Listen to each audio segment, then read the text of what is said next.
দাবিটাকে মেনে নেবে। একই সাথে আমার আজকে আবেদন অসংখ্য এমপ্লয়েজ পিছনে আছে রোগী সহ।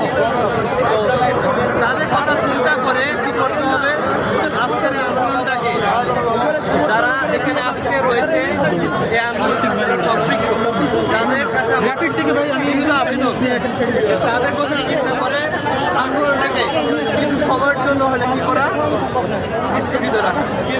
একই সাথে প্রশাসনের যারা রয়েছে তাদের সাথে রমণীয়ভাবে কীভাবে আদায় করা যায়, কীভাবে কথা বলে আমাদের দাবিটাকে মেনে নেওয়া যায় সেভাবে করা যায়।